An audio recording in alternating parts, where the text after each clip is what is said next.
God, I'm having all these challenges coming at me, and how do I, like, in a very tactical way, and then you're so overwhelmed. But when you think strategically, you Mhm. know very clearly what is the vision for yourself, for your organization, and for the people you're leading. What is the direction? What are the execution challenges? And who's the best person to manage those execution challenges? And how do we enroll those people into our business? Right? So, this is a challenge for all entrepreneurs. Do we as women have special challenges in each of these things? Yes, a bit more, I guess. What do you think are the special challenges women have when trying to do this? Like as an entrepreneur, I face a lot of challenge, but gender-based bias and inequality definitely is prevails. Like my next question, I would like it is on the Go similar ahead. line that during pitching, or I'll say it has been observed that while pitching, female founders experience bias, and when it comes to fundraising. So, what are your views and how to overcome them? Because that is a challenge what we face. Mhm. So you're saying primarily amongst all the challenges that entrepreneurs face and women entrepreneurs face, raising funds is a big one. Yes. And the truth is, all entrepreneurs face real challenges raising funds. But we also know statistics where, if you're looking at, let's say, the digital economy, where there should really ideally not be any bias. A woman can do it as well as any man in it, because earlier they used to say physical, strength, sun, all kinds of things. We don't even have those challenges. Yes. So why can women not raise funds as well as men? Why only 3% of women owned startups are funded? Where, other 97% the funding is for the men. So surely that is bias. Where does the bias come from? And also The men face the bias. There are men who can't raise funds, and there are men who can raise funds. Yeah, definitely. But if you see the percentage, female percentage is much more higher than men. Yes. So, what are the challenges we as women have to confront? And I always like to take the more positive approach. Instead of getting snowed under by the challenge, we're like, well, now what do I have to do to be able to make that happen? So, I would say there are a couple of things, which is speak up, really. Speak up. And if you experience a bias, challenge it right there, even in a fund raising pitch kind of a situation. Challenge them back, because that also shows your strength and your conviction and your confidence. Does it not? Don't, and it's so easy for us, the energy drains from our face when we have a challenge, right? Yeah.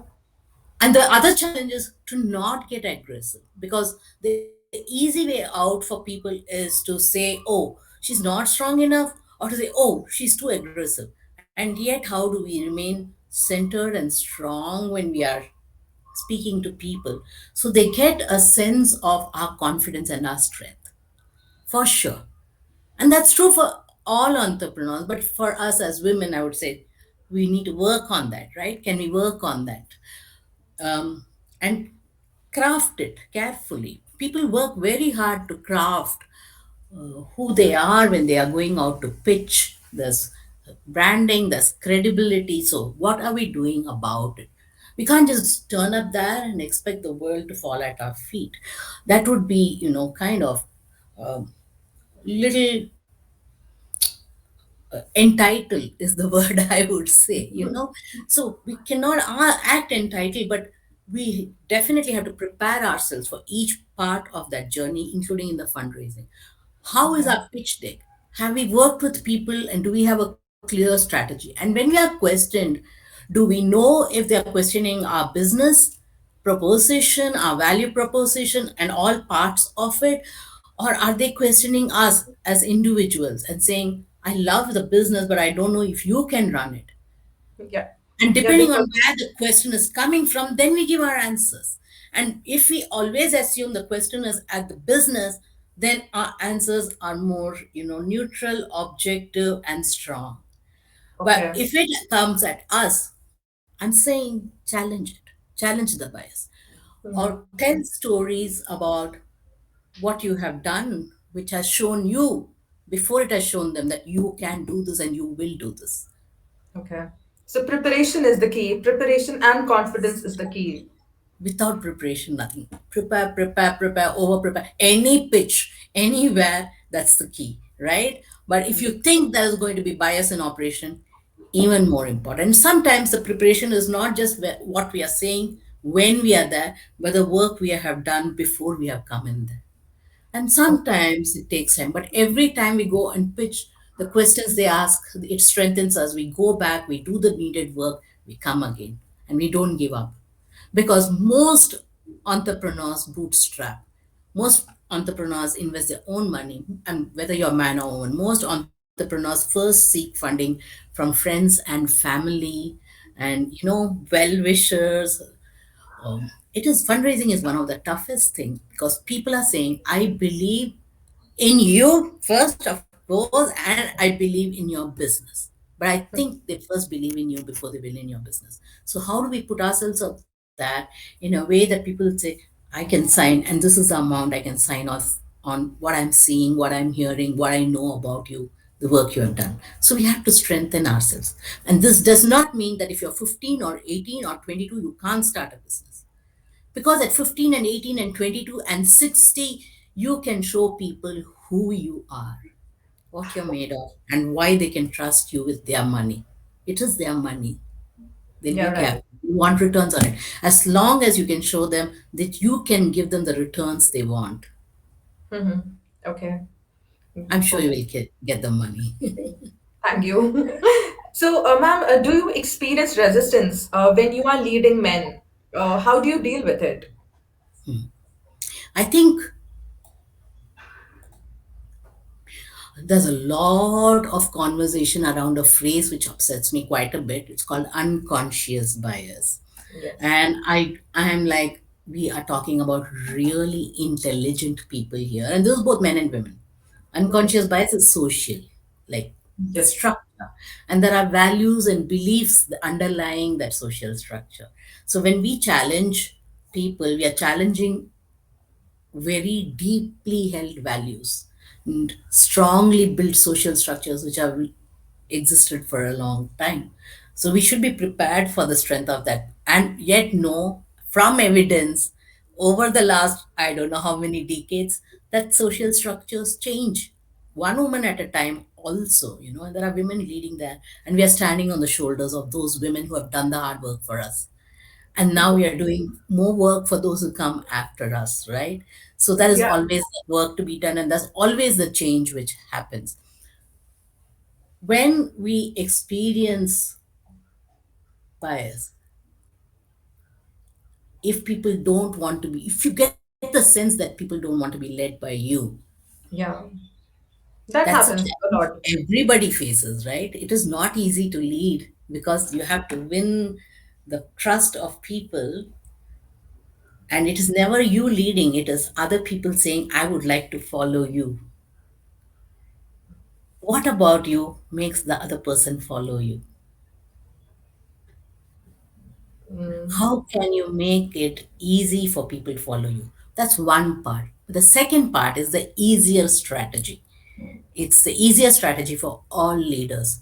Make sure that your vision and direction is so clear that people are aligning to your vision and direction, not necessarily to you as an individual. Because as a human being, we have our strengths, we have our challenges, we have our moments of wonderful inspiration, and we have the moments when we are not feeling really up to it. And that is the time when you draw on the energy of the teams you're working with. They yeah. will lift you up and carry you with them if your vision and direction and strategy and your execution plan is clear. Mhm. And Okay. if you don't have the resources, I mean, so each of this can fall short, right? And then Right. you have to work on each part. And that's your business plan. So do people have to follow you, or do they have to follow the vision and achieve it? I'm telling Hmm. you, the second part is easier. And that is a easier thing to strengthen than changing who you are. And of course, we are on a daily journey to become better versions of ourselves. Yes, definitely. So, many times it happens that, how can we align stakeholders to come to an unified decision? Being the only female in the leadership team, usually it happens that our voice goes unheard. So, how to make a position in the leadership team? Right. Again, there are two parts to this. One is our natural strength of allowing everyone to have a say. That's our natural strength. We are more inclusive. We have practiced listening. Not all of us. Some of us like to talk and not listen. It's just not natural, but it's a learned skill. Listening for all leaders is a learned skill. So stakeholder management is always about hearing everybody's perspective. It doesn't matter how many perspectives are there. And then there is the challenge of understanding it, because these perspectives are, of course, different from what we ourselves believe. That itself is a challenge. And there are so many ways to lead, and we are like, okay, which style do we want to adopt? I go, you follow, I say, you listen. So many ways. Or you say, I listen, then they think you're weak. But there's this balancing act where you're listening to everybody. You can hear everybody. You can synthesize what people are saying and offer back your perspective. And then say, for this decision, am I the one making the decision, or is there somebody else who can make the decision and take the lead? And that's also fine. So there are so many ways. But the prime thing in stakeholder management is the ability to listen to multiple points of view, synthesize it, and come back with a strong point of view which is aligned with your vision, your direction, and align it. Show them the alignment and say, the reason we are taking this decision today is because this is the most aligned with our vision. And if you are not in agreement, if we think circumstances have changed, ecosystem has changed, and our vision is not current enough, contemporary enough, competitive enough, are we going to change our vision? No. Right. No, maybe I don't know. There are so many businesses in transition, moving into digital from what they were not, or some of us are born digital and there are new challenges. There are so many decisions on an everyday basis, which we have to keep aligning with that vision. So there is always that creative tension, and it's Okay. that is the leader's role, this listening and the synthesis and offering back of a very strong point of view, or showing the alignment on an everyday basis. How are we moving towards our vision, towards our goals? And then the energy is up, then the alignment happens, then the movement happens. Okay, so do you agree with this fact that, let's say, there in a team of five leaders, there is only one woman, and many a times her opinion, her strategy, her proposition is not valued, and it is Not taken heard. for granted. So So there is a yes, word for that, right? We should really pick up on all the gendered words. They call it mansplaining. So a lot of the time, another person in the room who's a man will pick up your idea, your thought, your suggestion, your decision, and say it again as if it is their idea, their thought, their decision. It's the most frustrating thing. Do we have the strength? Like I'm saying, when you're challenged, when there's bias, can you challenge them back? Do you have the strength in that moment to speak up and say, can I explain mansplaining to you? And you just did that.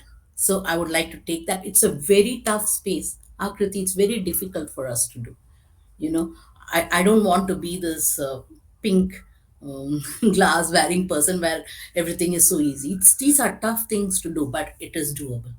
Can we take our space back? Can we assert ourselves? I have taught, um, I ran a non-profit for 15 years, and I worked with women entrepreneurs. I've taught them, when the whole, it's a market scenario, they are bidding for raw material, and what happens is they stand around in a circle and they test the material and they bid. The woman doesn't even get into that circle, because of course she cannot stand close to all those men. They're all jammed together, right? I have taught women to just put their elbows out and make their way, and if you're shorter, all the better, because you go right into the middle of the circle, right next to the raw material, because you can't see it otherwise. yeah. You have to teach people at that level. How do you even use your body to make the space that you want, right? You have to make your space, keep your space, use your space. That's a wonderful suggestion, ma'am. We Yeah, everybody should follow actually. So, it's a ma'am, very powerful thing.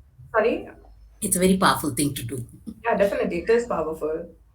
So, ma'am, you are a leadership coach and a mentor at a premium MBA schools.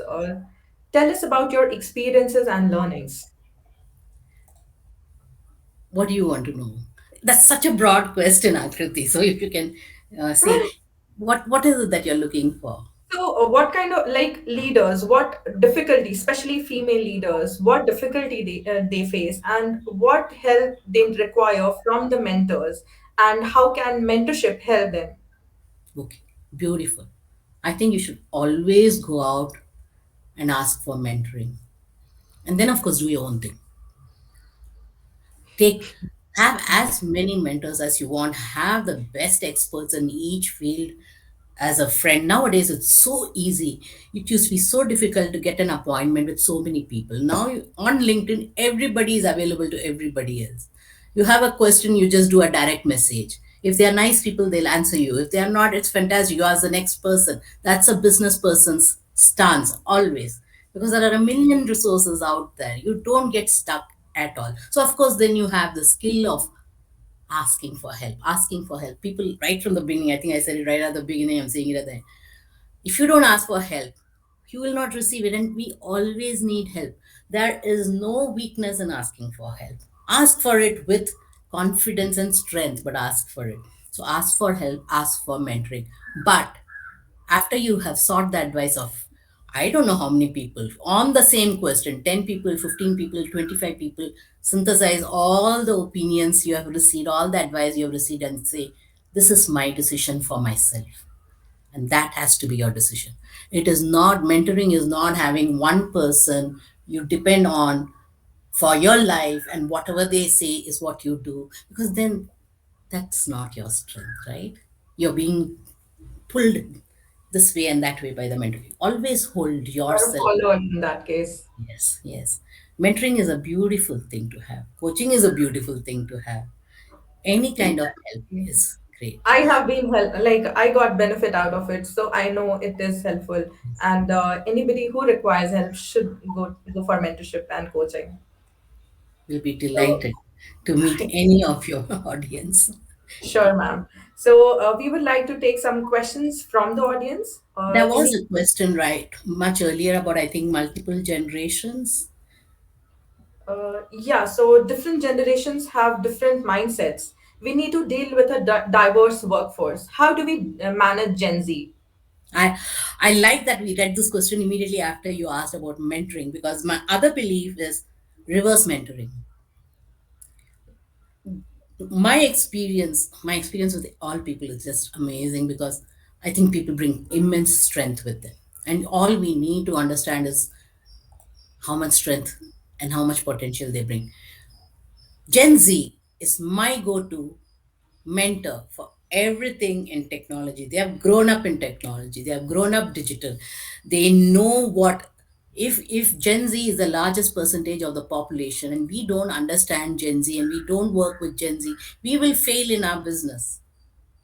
Yes, Whether definitely. they come in to help us in our business or whether they are clients and customers, we need to work with them. Reverse mentoring, reverse mentoring, reverse mentoring.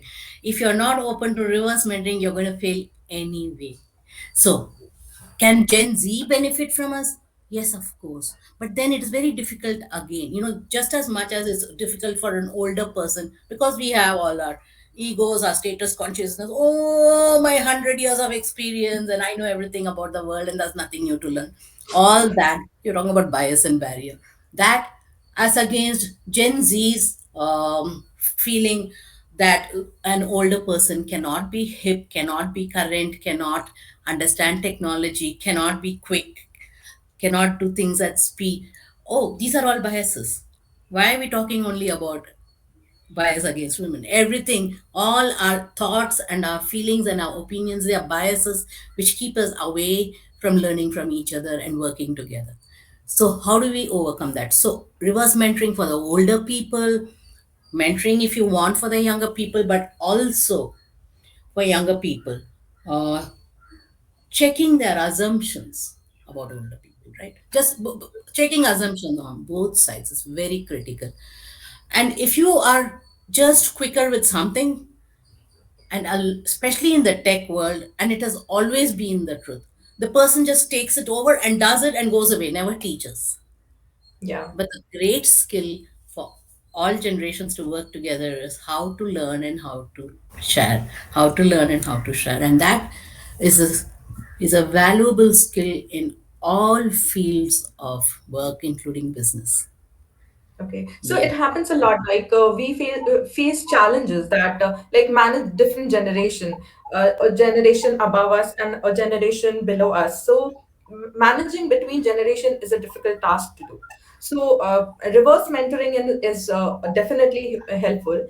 Apart from that, what should we do to like in align? meeting in meetings, create space for people who don't speak up to speak up. It doesn't matter which generation they are in. So whatever way the dynamics is manifesting itself, as a leader, it's our responsibility to make sure that every voice is heard, and good ideas are picked up. Doesn't matter where it comes from. There are some Definitely. good questions coming up. Yeah, Priyanath, there is one good question, like how to provide constructive criticism in the workplace. yeah, don't provide criticism. Build people up. You are a leader. Okay, so if you're a business person, you are a leader. In any role in life, you can be a leader instead of a manager. If you build people up, they will come to you. You don't have to go to them to give them any feedback. If you're not building people up, and part of building people up is saying how they can, that is this little thing. How do we strengthen that? And people are very intelligent and very smart. Ask them, hey, if this is what we are experiencing, if this is what you're experiencing, if this is what your team members are experiencing, if this is what I'm experiencing, what can we all do better? That's constructive criticism, Priya. But it doesn't have to be criticism. It's a conversation where we are saying, how do we build each other up? Not easy, very difficult, because we are all naturally defensive. The moment Yes. somebody even says, what about? And you're like, what about that? You are into their face before they can even finish that sentence. So, how do we create a culture and an environment where we can have these difficult conversations? And there's a lot of work there, and I'm very happy to help each of you individually. Definitely.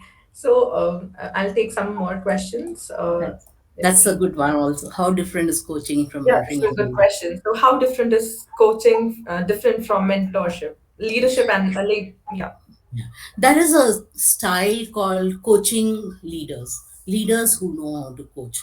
It's the most contemporary way of leading. And I would be very happy to talk more about that. That's a whole, because coaching, those of us who get accredited, we spend years and years getting that insight about how to be a coach, right? yeah, But it is different from mentoring, because a coach never assumes that they are the expert. This conversation is a kind of interview. So I'm allowing myself to speak because Akriti is asking me questions and asking me to speak. But otherwise, as a coach, my role is to speak 10% of the time. 90% of the space is for the client. So if you're a coaching leader, whoever you want to lead, you are allowing them to work, bring their own problem to the table, work through their problem, use their knowledge and wisdom. Mentoring is when you say, I know how to solve that problem, let me show you, let me tell you. And the person learns from you and goes away. So that is the big difference between coaching and mentoring. You can be any kind of leader. You can be a coach kind of leader. You can be a mentor kind of leader. You can be a leader who never listens to anybody. And you shouldn't be called a leader, then that's the only thing. okay. So, ma'am, as a coach, what is the one main questions often asked to you? Oh, well, there's no such thing, because it depends on your life stage. What are your strengths? What do you want to work on? What are your aspirations that you want to work towards? What is holding you back from achieving your aspirations easily? How do you release your energies, your strength, all the barriers, internal and external, the biases we are talking about? How do we release ourselves from all of that and go and achieve what we want? So it's very individual, and that's what I love about coaching. It's so personal. Uh, it's amazing. It's a wonderful conversation. Okay, thanks, ma'am. So there is one question from Muhammad Ali. In our today's meeting, asked my team member get self-motivated by managing their daily routine, but I am getting criticism. So how can we Because manage? Muhammad, you gave advice, you gave gyan, and you didn't. So I have the same problem, Mohammed. I had a conflict with a client yesterday, literally a conflict, because she was holding me responsible for her inability to even schedule our coaching conversations. And I was like, if you don't schedule it, we don't do it, right, Mohammed? It's not your problem, it is the team member's problem. If the client wants to be coached, it's their responsibility to schedule and to keep the schedule. And then you of course understand they don't even know how to schedule, because that's why they're having that problem in the first place. And what you have to deal with patience is, where is that person? So it actually boils down to values, Muhammad. I'll tell you, in the example that I'm using, it boiled down to, she clearly told me, I'm not as professional as you think I should be. I don't think she should be. All I'm saying is respect my time. If you set up a time, come. Otherwise we don't meet. It's very simple. It's a consequence, mama.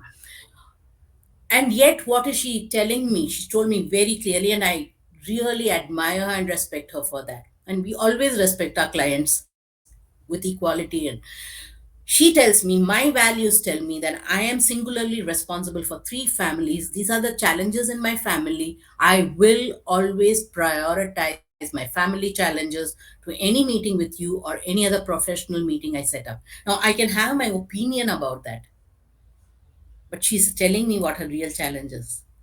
So now, if I'm going to be coaching her, and Mohammed, if you're going to be managing or leading somebody like that, our work is to understand what you're talking about. Motivation, that's such a beautiful word. Oh my God, and so overused. We use it so casually and carelessly. What is her motivation? Living her values. And when we question people's values, they are not going to listen. They're going to push back. They are very convinced about their values as much as we are convinced about our values. Our values are, if you're a professional, you will get there on time, you will deliver on time, you will do the hard work needed to do that. But they are living a different life within themselves where other things are priority. And so we have to work with them. And that's the coaching leader, about, if you want to be in this space, working with this team, delivering these results, these are the consequences of not doing it. And that could be loss of business, loss of project, the loss of your space in the team. There are consequences always. And we never want to talk, because consequences seem such a threatening word. But it is not even in our hands. All of us, there are results and consequences to everything we say or do or think. And we have to accept it. That is responsibility. And that's also commitment. It is not easy, Mohammed, and good luck. So I told the client, you're not ready for me. I'm not ready for you. I don't think we are the right fit. You should find another coach. That was a consequence. And I was patient. It took a month of conversation to reach that spot. But there are always, you can decide what you will accept, what you want, and that's part of who you are. And it is okay what people say. I love that song, and this has driven my life for the last 30 years, seriously. The only professional success I've had is after I started singing this song, कुछ तो लोग कहेंगे, you know That is a within the beautiful tongue song. it will speak. And if there are a million tongues, they will speak in a million languages. It is not our problem. Our problem is what our mind is saying to us, what our heart is saying to us, and what we do after that. Yes, thank you. Thank you so much for your kind words. So, ma'am, we'll take the last question from Isha. She's asking, why do people often say women can't mentally fully manage, engage with the project?